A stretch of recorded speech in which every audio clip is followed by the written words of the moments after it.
Hi everyone, I am Rebecca from ChemKnits, and today we're gonna play with some fizzy bath water coloring tablets to dye yarn. I know this sounds a little bit silly, but for years I've enjoyed dyeing yarn with the Easter egg dye tablets that come in Easter egg kits, but those are seasonal and something like this is not. I only picked this particular brand because I could find the ingredients online. And I think cost-wise, it was maybe $18 for 150 tablets. And the ingredients include things like sodium bicarbonate, which will raise the pH, artificial food coloring, including the red 33, which is not one we commonly find. Apparently it's a colorant that is used in mouthwash versus things that are actually consumed. But anyway, it's a new red. And they also have some citric acid, so that way they fizz. And when I used this with the Easter egg dye tablets, I used a ton of vinegar because that's what I typically need to do with those. But we're gonna try with a more regular amount of vinegar setup and see how much the colors spread, how quickly they strike. And yeah, we're basically gonna have some fun. Now, this video is not sponsored by anyone, but if you would like to learn more about the tools or equipment that I use in my videos, I do have links and affiliate links down in the video description. Food coloring is a type of acid dye. It just happens to be approved for consumption. And so it works similar to commercial acid dyes. In order to dye yarn, a protein-based fiber like wool, alpaca, silk, you need heat, you need acid, which you can use either vinegar or citric acid, and the food coloring and time. This won't work on many synthetics like acrylic or polyester or on cotton, but you can use it on some blends of those fibers with wool. It's just you won't be dyeing the acrylic, etc. content. Now, I'm personally comfortable using cooking pots and pans to dye yarn with food coloring in my kitchen. I happen to be using my dedicated dye equipment today because I have it, but before I had equipment for using commercial non-food safe dyes, I would have used something like this with cooking pots and pans. But you can determine your own comfort level there. The yarn we're gonna dye today is Wool of the Andes worsted weight yarn. This yarn is 100% Peruvian Highland wool and is the same yarn base I used last time to dye with these tablets. I have pre-soaked this for a number of days, so we're very well saturated. Now, to our dye bath, I'm gonna add 8 cups of water, and then I think 3 tablespoons of white vinegar. This is slightly higher than I might start. Normally I might start with 2 tablespoons of 5% acetic acid vinegar in 8 cups of water, but I wanted to start slightly higher. This is different from using like 2 cups of vinegar in whatever dye bath that I used last time. And you can see that our water level is such that we've got excess water here, so the colors will spread a fair amount. Now, one reason why I would used to add tons of vinegar to a dye bath like this with Easter egg dye tablets is that there was a time when I think I had Lucas add tablets into a pot and the colors just kept spreading and spreading and spreading and weren't absorbing. And then there was another time that all of a sudden it hit me that the newer tablets I was using didn't have citric acid in them, and so therefore they raised the pH too much that the colors weren't setting. So that's why I tend to start with a lot of vinegar, but we'll see where we get with less and what will happen and if the colors strike to this non-superwash yarn or what.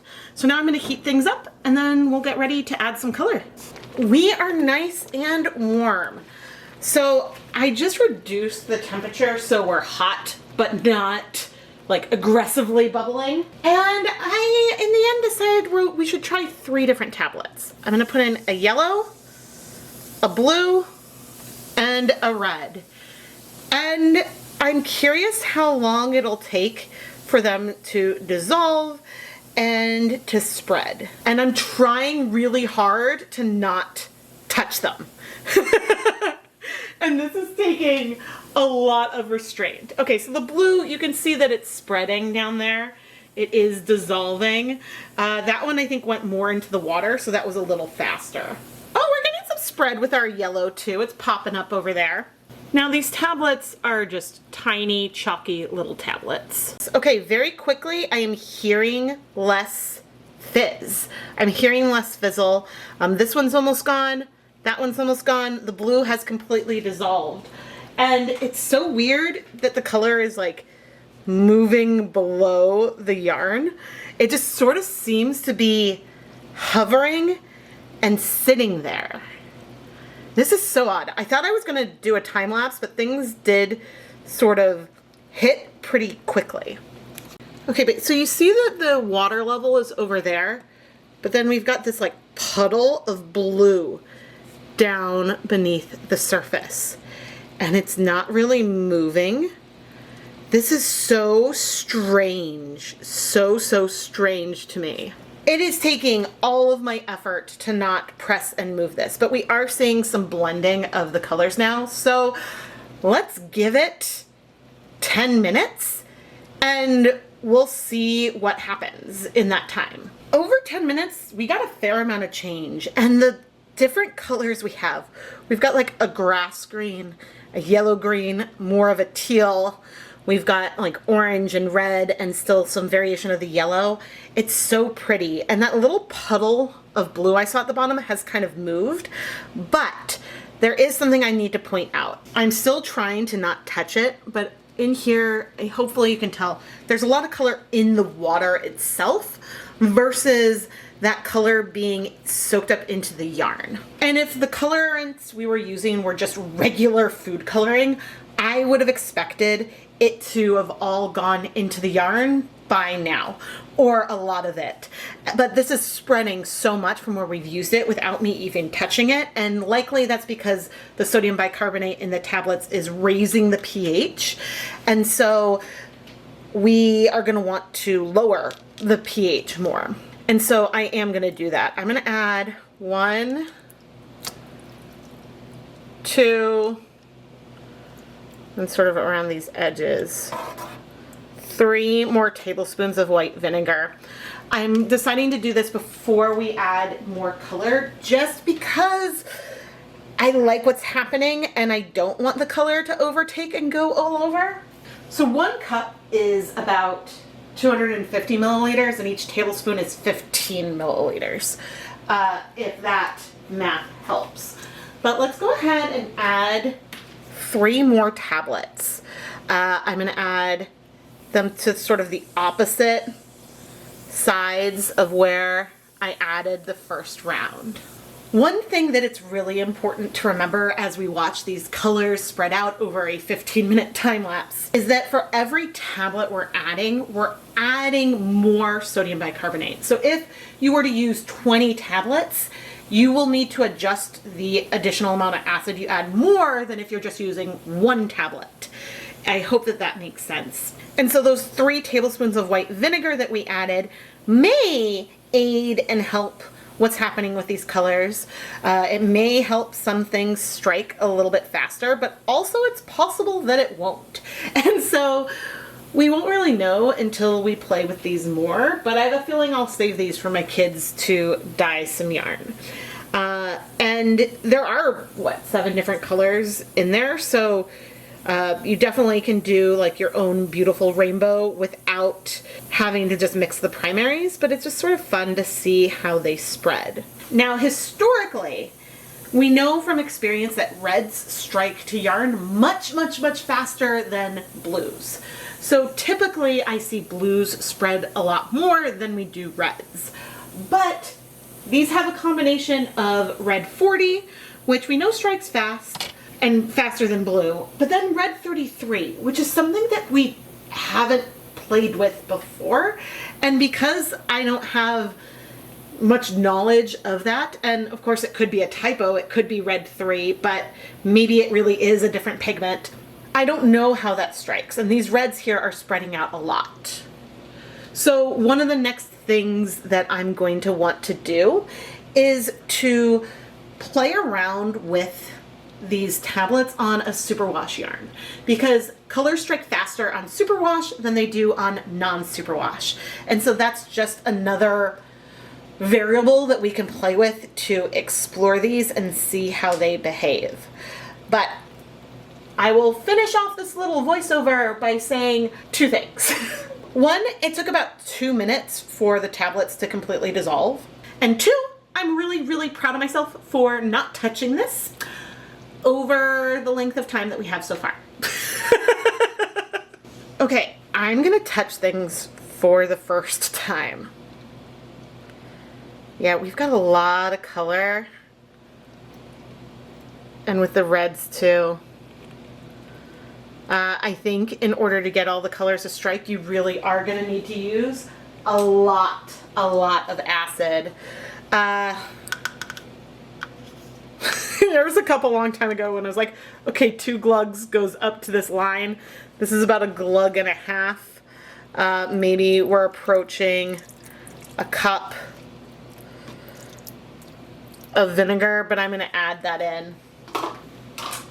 And I'm now going to sort of spread things out a little bit, give things a pat, try to help work some of these colors through. But it is, honestly, it's not a bad thing that these colors are taking a long time to strike. This is something that makes it fun. It's just, you're going to need to have more acid than you might use if you're going to use other food coloring. And Kool-Aid, which will strike really fast, but that has citric acid in it, and so you have your acid mixed in with the food coloring. And this time you have something that, I mean, I'm not checking the pH, but is much more basic. And so you need to have an acidic condition for the colors to bind. So we've added a bunch more vinegar. I'm gonna set a timer for 30 minutes and we'll see what happens. And I am going to increase the heat a little bit as well. Sometimes with the heat really low, things will sort of stay put where they are a little bit. It's really interesting to me the way the colors have all sort of moved to the center, but that's sort of like where those burners are. So maybe I'll raise it higher for a little bit and then go back to medium low, but I'll see you in 30 minutes. And I want to add that I think if I were to pick up this yarn right now, remove it from the dye bath, and there would be color left in here, and to then go wash it once the yarn was cool, we would have some color in the yarn. It wouldn't be white anymore. So some of it is striking, it's just a lot isn't. And now I'll reduce the heat and we'll wait those 30 minutes. It's been 30 minutes and this is so pretty. A lot of the water level's gone down a lot. There is a little bit of some green left in the water, but let me add some more liquid. One other thing that I'll say is that when you don't move your yarn around a lot, and we can say most of the color is in the yarn at this stage, when the yarn doesn't move around a lot, then you can also end up with like pockets where the pH may be a little different, and so then colors may strike slower or faster. But since most of the color is in our yarn right now, I'm going to turn off the heat, but I'll leave the yarn here in the dye bath to cool off for a little bit. And then once the yarn is at room temperature, then we'll go ahead and wash it. A big perk for me for using food safe dyes to dye yarn is that it is really accessible. You don't need to go and get a lot of brand new dye equipment, respirator masks, and things like that. And so it's a great way to see if you enjoy the craft of dyeing yarn before going and investing in other equipment. Also, I was really comfortable with my kids dyeing yarn with food coloring from a pretty young age. And so something like these tablets is something that I know my kids would really enjoy dyeing yarn with, even though they're now 8 and 10 versus being preschoolers. And if you have kids in your life, it's a lot of fun to dye yarn with them and then use that yarn into a hat or something that they can wear. They can be very, very proud showing it off. Now, in general, food coloring is less light fast than other acid dyes, but here are a couple things that were dyed with food coloring, not the black, that I wear regularly outside in the winter. And you can see we still have a lot of vibrant color.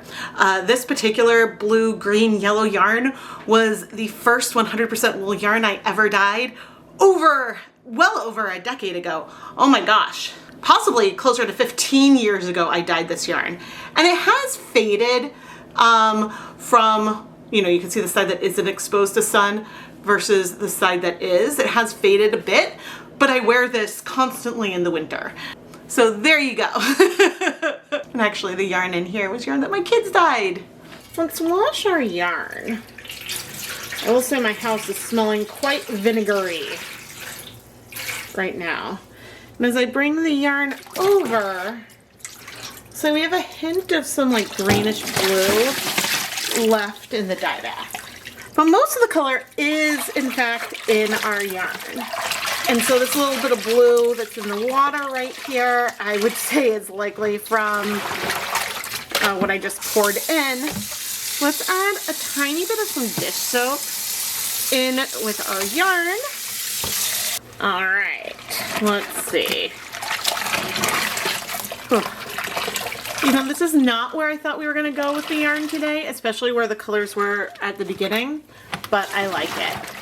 And I'm not seeing any more color come out. Whenever I rinse yarn, I'm always rinsing it with cold or cool tap water. Today the cold tap water is slightly painfully cold, so I might warm it up a hair.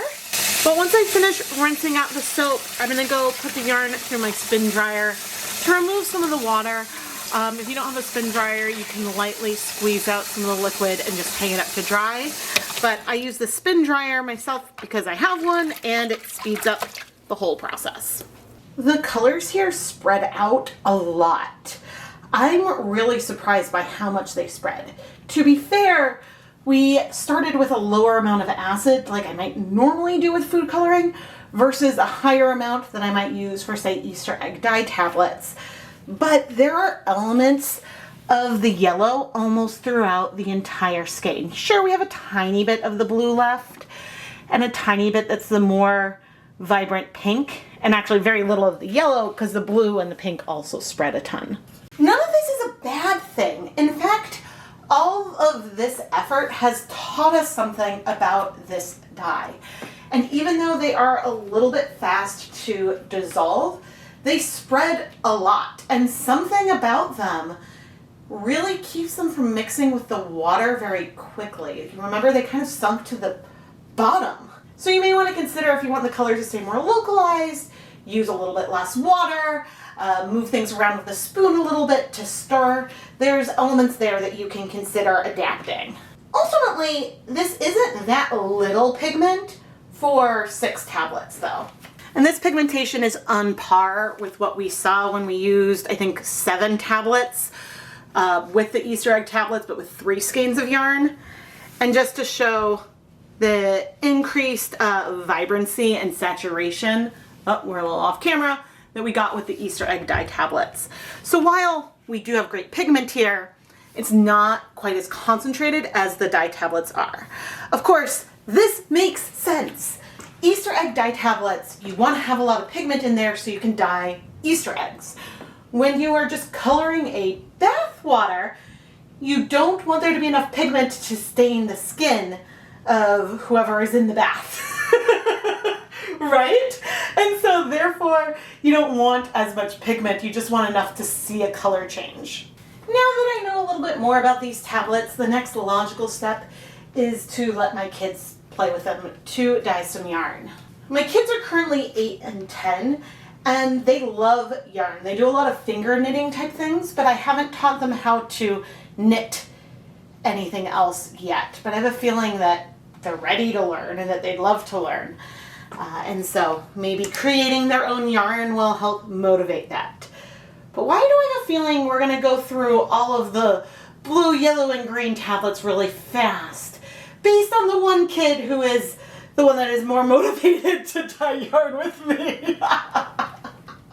Or at least to do so on camera so I can share some of the experience. But anyway, please let me know if there's any projects you would like to see with these fizzy bath tablets.